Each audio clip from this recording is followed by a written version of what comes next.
को जूते मारो, गद्दारों को, जूते मारो, वालों को, जूते मारो। खुला बोलेंगे कोई चोरी है क्या?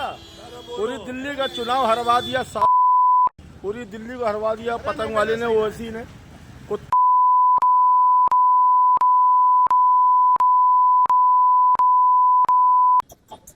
मजहब नहीं सिखाता आपस में बैर रखना, हिंदी है हम, वतन है हिंदोस्तां हमारा। आज मैं ओखला के शाहीन बाग थाने के पास मौजूद हूँ।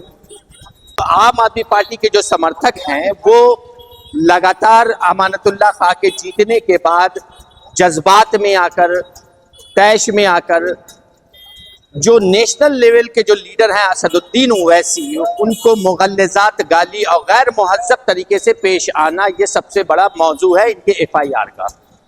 अब देखना यह है कि एफआईआर होने के बाद क्या वो लोग इस बात की माफ़ी मांगेंगे कि नहीं मांगेंगे, ये तो वक्त बताएगा। फिलहाल एमआईएम के जो समर्थक हैं उन लोगों ने ये ऐलान किया है कि अगर 24 घंटे के अंदर अंदर इसे माफ़ी नहीं मांगी गई तो पूरे हिंदुस्तान में इसके खिलाफ एहतजाज करेंगे। चूंकि आम आदमी पार्टी के जो समर्थक हैं उन्होंने असदुद्दीन ओवैसी के खिलाफ बहुत ही गैर मुहज़्ज़ब तरीके से, जिस बात की इजाज़त हमारी शरीयत भी नहीं देती है, हमारा इस्लाम भी नहीं देता है और ना ही यहाँ का कानून देता है, वो लोगों ने असदुद्दीन ओवैसी साहब को मुगल्लज़ात गालियों से एक वीडियो वायरल किया जो पूरे इलाके में, पूरी जगह ये चीज़ें फैल रही हैं। तो उसके एहतजाज में एमआईएम के जो समर्थक है वो शाहीन बाग थाने में आकर के उन लोगों के खिलाफ एक एफआईआर दर्ज कराने आए।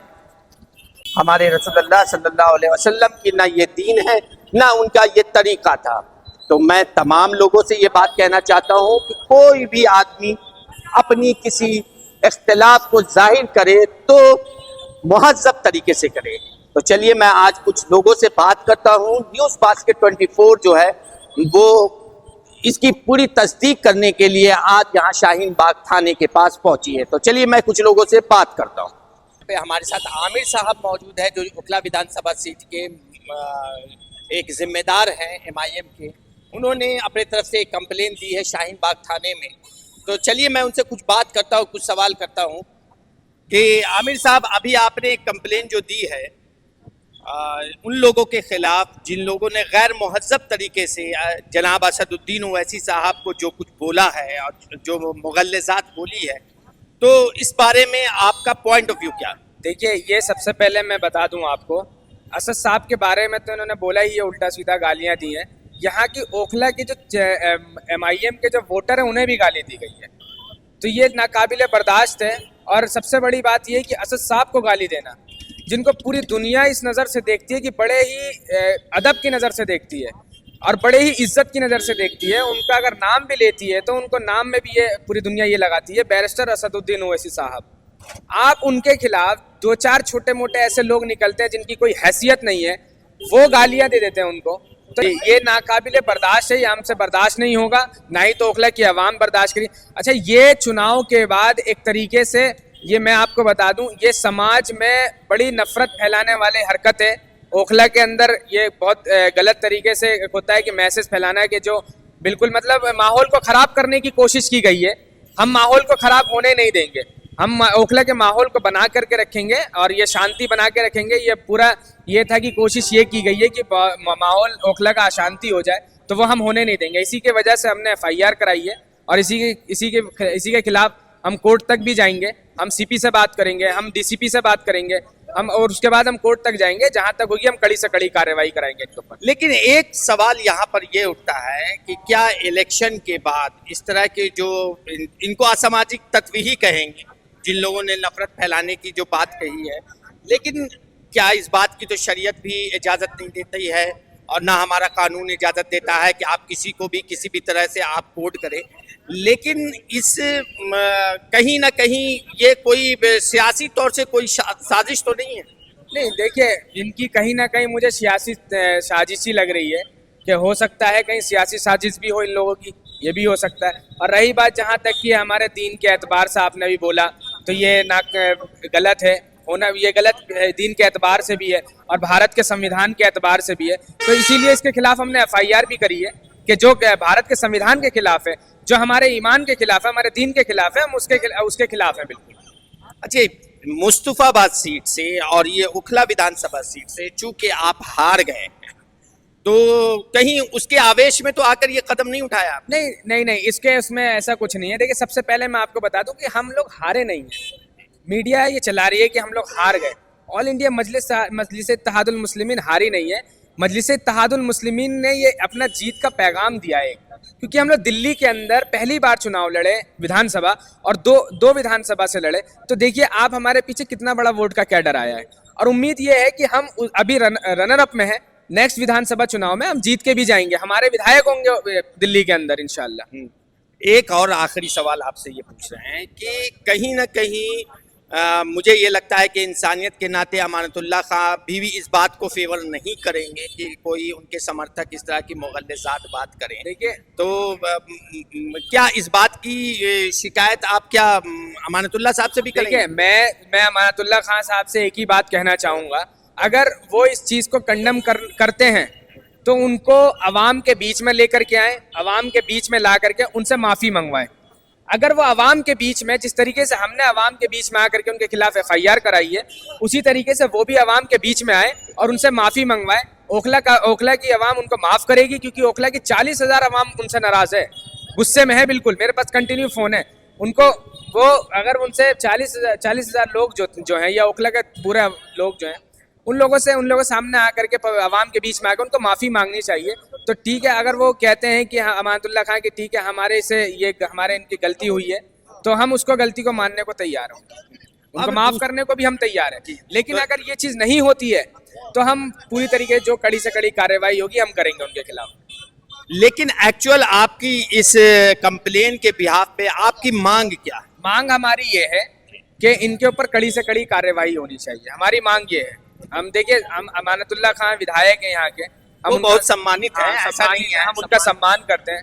हम उनके सम्मान में उनको कुछ ऐसा, हम सबसे पहली बात, मजलिस के लोग ऐसा कुछ बोल ही नहीं सकते, और हम उनका सम्मान भी करते हैं। अगर वो हमारे अवाम के बीच में आकर के ये बात बोल देंगे कि हम उनसे माफ़ी मंगवा रहे हैं, और वो माफ़ी मंगवा देंगे, तो हम उनका सम्मान करेंगे, क्योंकि वो ओखला विधानसभा के विधायक है। पहले शहरी दर्जा रखते हैं, वो कार्रवाई करेंगे, उसके बाद से कमिश्नर ऑफ पुलिस के पास जाएंगे, और अगर वहाँ से करने के बाद फिर कोर्ट में इसको दाखिल करेंगे। अगर इस बीच वो माफी अगर मांगना चाहें, या ये पार्टी के सदर फैसला करेंगे। ये क्या आप उन्हें माफ करने की? दिल्ली के सदर जो है हमारे डॉक्टर शुएब जामई साहब, ये फैसला करेंगे कि वो माफ करना है कि नहीं करना है। बस मैं इतना कह सकता हूँ कि अमानतुल्लाह खां उनसे, अगर उनको लगता है कि ये गलत हुआ है, तो उनके तैयार करना चाहिए अवाम के बीच में आके माफी मांगे। बाकी फैसला तो हमारे दिल्ली सदर ही करेंगे। बहुत बहुत शुक्रिया आपका, आपने अपनी बात रखी। मैं जामिया के MIM के जो रिस्पॉन्सिबल जिम्मेदार हैं स्टूडेंट विंग से, इनसे भी कुछ बात करते हैं। अभी क्या माहौल चल रहा है चुनाव हारने के बाद? क्या जामिया के अंदर किस तरह का माहौल है? देखो, जामिया में तो अल्हम्दुलिल्लाह MIM का सबसे बड़ा कैडर हमारा ही है। NSABP के बाद सबसे बड़ा कैडर हमारा है, ठीक है। तो मैं आपको बता देना चाहता हूँ, हमारा जो वोट प्रसिद्ध रहा है, आप पूरे दिल्ली में देखेंगे, हमारा बसपा एक राष्ट्रीय पार्टी है और JDP के इनके क्षेत्रीय पार्टी है, तो हमारा उनसे भी ज़्यादा वोट परसेंट हमारा रहा है। पहली बार में मतलब 73,000 वोट उठाना तो अपने आप में बड़ी बात है। और जामिया जिस तरीक़ा से MIM स्टूडेंट विंग को रन कर रही है, वो काबिल तारीफ़ है। और हमारे जितने भी साथी सभी जुनूनी हैं, युवा हैं, और इंशाल्लाह MIM में हैं, MIM में रहेंगे, और MIM के लिए बहुत दिलो जान से मेहनत करते हैं। लेकिन यहाँ ओखला की तो जनता ने तो MIM को नकार दिया, और जिस तरह से आप लोगों ने कैंपेन चलाया यहाँ की सीट अपने हक में आ जाए, लेकिन वो आ नहीं सकी, और 38,000 समथिंग के वोटों में सिमट के रह गई। तो कहीं ना कहीं आपके अंदर कुछ कमी रह गई? नहीं, कमी तो हमारे अंदर खैर क्या रहेगी। हमारा 10 दिन का कैंपेन था, हम 40,000 वोट लेके आए हैं। अमानतुल्लाह यहाँ से 15 साल से इलेक्शन लड़ते आ रहे हैं, जीतते आ रहे हैं, तो कमी तो नहीं बताएंगे। फिर बाकी ये है कि हमारे पास टाइम करते, और लोगों में कहीं ना कहीं थोड़ा बहुत ये था कि यार कहीं आम आदमी सरकार आ रही है, आम आदमी सरकार आ रही है, तो इस वजह से वोट बहुत ज़्यादा डाइवर्ट हो गए। लेकिन फिर भी हमने जिस हिसाब से मेहनत की, हमें अल्हम्दुलिल्लाह वो हमें मिला, उसमें कोई गिला शिकवा। ओवैसी साहब के बारे में जो मुगल्लिज़ात बात कही गई है अमानतुल्लाह साहब के समर्थक ने, तो उस पर आप क्या कहें? भाई ये अभी की बात है क्या? ये अभी की बात है, आज वीडियो वायरल हो रही। मैं सभी को ये बताना चाहता हूँ, जितने भी विधानसभा के हमारे कार्यकर्ता बंधु हैं एआईएम के या अमानत जी के, आप पार्टी के, तो थोड़ा सा ये ध्यान रखें कि ठीक है इलेक्शन जीत गए, विधायक अमानतुल्लाह इलेक्शन जीत गए, उनके कार्यकर्ताओं को खुश होना चाहिए, खामोश बैठ जाना चाहिए। और इस तरह की गाली गलौज करेंगे, इस तरह की गालों गलौज करेंगे वैसी जी को, वो हमारे भाई बड़े हैं और अच्छे हैं, वो ठीक है, इलेक्शन राजनीतिक आदमी है, इलेक्शन लड़ाना है, अपने चले गए हो, अब उनसे क्या मतलब। आपका एमएलए जीत के आप खुश रहिए, दूसरे लोगों को गाली देना ये हिमाकत की बात है। अगर इस तरह से आप किसी को गाली देते हैं तो अब हालात देख रहे हो क्या है, सरकार बदल गई, सब कुछ बदल गया, तो इस चीज़ का ध्यान रखें। आप मुस्लिम लोग हो, एक दूसरे से नहीं लड़ना चाहिए, हमारा मजहब भी नहीं सिखाता कि हम एक दूसरे से गाली गलौज करें, पूरी बहुत गलत बात है। और इस तरह से आप लोगों को ध्यान रखना चाहिए, मैं खास तौर से सभी से कह रहा हूँ कि एक दूसरे को ध्यान रखना चाहिए, ना गाली देनी चाहिए, ना गाली गलौज करनी चाहिए, ना बुराई करनी चाहिए। जो हो गया, इलेक्शन खत्म हो गया, भाईचारा कायम रखिए, मेरी आप लोगों से ये अपील है। शहजाद साहब, यहाँ जो अभी ये जो हरकतें हुई हैं, जिससे आपको कहीं ना कहीं लगता नहीं है कि हमारे कौम में या हमारी इस ओखला में बदनामी का सबब बन सकता है? ये तो 10 साल से हो रहा है लगातार, ये तो अभी आज देखने को मिला है। 10 साल से न जाने कितनी बार जो विधायक अमानतुल्लाह खान है, उनके लोग, जो उनके टीम के लोग हैं, खुद विधायक अमानतुल्लाह खान लोगों को धमकाते रहे, डराते रहे, उनके लोग गाली गलौज करते रहे, धमकाते रहे, तो ये उनके प्रवृत्ति, उनके मिजाज में है ये, और ये गलत है। अब जब ऐसा होगा तो फिर कानूनी कार्रवाई तो होगी। अब यहाँ के सारे लोग हैं, ठीक है, वो दूसरी पार्टी के साथ में जुड़ के वहाँ इलेक्शन लड़ा रहे हैं, वो एक अलग बात है, लेकिन है तो मेरे भाई बंद। उन्होंने मुझे फोन करके बुलाया, जो मैं मदद कर सकता हूँ मैं आ गया मदद के लिए यहाँ पे। तो आप इस बात की कंडेम करते हैं? इस बात की कंडेम बिल्कुल, ये असंवैधानिक शब्द हैं जिनको हम बोल के भी नहीं बता सकते। किसी की माँ बहन को या किसी के खिलाफ आप इतनी गंदी गालियां अगर आप देंगे तो ये सभ्यता, वो भी नेशनल लेवल के लीडर, और कहाँ आप अपने आप को इंटरनेशनल और नेशनल और पता नहीं क्या आप मुसलमानों का कायद और बताते हैं, और आपके लोगों की भाषा, तो कहीं ना कहीं सवाल तो आपके ऊपर खड़ा होगा। इलाके के तो विधायक आप हैं, अगर आप चाहते हैं, या तो आप चाहते हैं कि माहौल खराब हो, सीधी सीधी बात है, नहीं तो आप उनको कंट्रोल करें, तो चूंकि उनसे कहें माफी मांगे हो। चूंकि उनको इलेक्शन जीते हुए अभी 24 घंटे भी नहीं हुए हैं, और इस तरह के उनके समर्थकों के द्वारा, अमानतुल्लाह जो है इसी प्रवृत्ति के हैं, वो उनकी बॉडी लैंग्वेज आप देख लीजिए 10 सालों में, वो तो राह चलते हुए आदमी को धमकाने की कोशिश करते हैं। अगर उनसे कोई सवाल कर दे, इलेक्शन लड़ रहे थे, इलेक्शन के दौरान जो है ना, वो किसी ने सवाल कर लिया पानी को लेकर, पानी तो आया नहीं, उनको धमकाने लगे। तो एक मिजाज में होता है, और फितरत इंसान की बदलती नहीं है, वो कोई हो, मैं हूँ, विधायक हो, या नॉर्मल कोई और आदमी हो, कार्यकर्ता हो, लेकिन अगर इस तरह की भाषा का वो प्रयोग करेंगे, वो हमारा कोई भाई हो, मिलने वाला हो, दोस्त हो, यार हो, या हमारे पार्टी का कोई आदमी हो, कोई भी XYZ, कल को चाहे आप ही हो, आपके साथ कोई बदतमीजी करेगा और आप मुझे फोन करके बुलाएंगे, तो मैं आपके साथ खड़ा हूंगा मजबूती से, और कानूनी कार्रवाई करवाएंगे उसके खिलाफ। लेकिन एक बड़ा दिलचस्प सवाल है अबरार साहब और शहजाद साहब, कि चूंकि आप इस बात को कंडेम करने के लिए MIM के कार्यकर्ताओं के साथ आए हैं, तो कहीं ना कहीं अमानत भाई इस बात को तो कह नहीं सकते हैं ना कि भाई चोर चोर मौसे रे भाई, दोनों तो वो B टीम थे, ये टीम है। ये तो देखिए, सब चीजें जो है ना, आदमी जो है ना अपने दिल को तसल्ली देने के लिए और अपने लोगों को गुमराह करने के लिए, आपको बहुत अच्छे से याद होगा इलेक्शन के दौरान हर मीटिंग में अमानतुल्लाह खान हमारे लोगों को, भले भले लोग हैं, शरीफ लोग हैं, गरीब मुसलमान हैं, उनको सिर्फ एक ही डर दिखा रहे थे, भाजपा आ जाएगी, भाजपा आ जाएगी, भाजपा खा जाएगी। भाजपा तो आ गई, अब दिल्ली में फुल बहुमत से आ गई। अब तो अमानतुल्लाह खान को ओखला क्या दिल्ली छोड़ के भाग जाना चाहिए और वहीं चले जाना चाहिए जहां से वो आते हैं? बताएं आप मुझे, तो ये क्या है? ठीक है, ये तो जनता का अपना रुख है। नहीं तो वो तो भाजपा आ जाएगी, वो तो मनीष चौधरी के बारे में कह रहे थे, वो तो नहीं, मनीष चौधरी के भाजपा के लिए अपने लोगों को डराना, उनसे डरा के वोट लेना, भाजपा आ जाएगी। अब मैं उनसे ये कह रहा हूं, अब तो दिल्ली में आ गई, तो अब तो उन्हें भाग जाना चाहिए छोड़ के ओखला, दिल्ली छोड़ के भाग जाना चाहिए, पूरे दिल्ली में बहुमत में आ गई है भाजपा। बताएं आप मुझे, तो ये सब भाषा जो है, आप अपने विकास पे क्यों नहीं बात करते? जो 10 साल आपको दिए जनता ने, इलाके में आपने कोई काम किया नहीं, सड़कें टूटी पड़ी हैं, सीवर है नहीं प्रॉपर तरीके से, ढक्कन टूटे पड़े हैं, पानी आया नहीं है, स्कूल बना नहीं है, हॉस्पिटल है नहीं है, जच्चा बच्चा केंद्र नहीं है। आपकी हमारे घर की महिलाएं जाती है एम्स हॉस्पिटल में, जाती है सफदरजंग हॉस्पिटल में, जाती है मछली वाले हॉस्पिटल में या किसी प्राइवेट में जिसके पास पैसे हैं। हमारे इलाके में एक भी जच्चा बच्चा केंद्र नहीं है। कौन सा विकास मॉडल है उनका? तो ये जो अभी जो हुकूमत कौन सा? आई है बीजेपी की हुकूमत जो बनी है, तो ये जो कमियां हैं, तो क्या इसके पूरा बीजेपी कर देगी? भाई विधायक तो यहाँ से वो जीते हैं, जिम्मेदारी तो उनकी है, लेकिन फिर भी हमारे जो एमपी है वहां लगातार जो उधर के रोड सारे बन रहे हैं वही बनवा रहे हैं हर्ष मल्होत्रा जी। तो जितना काम जो एमपी के फंड से उसके कोटे से है वो हो रहा है और होगा आगे भी इंशाल्लाह हो रहा है लगातार। आप देखिए जाके वहां पे 6.5 करोड़ का टेंडर हुआ है। यहाँ की जिम्मेदारी तो विधायक की है ना। एक विधानसभा से हम विधायक को क्यों चुनते हैं?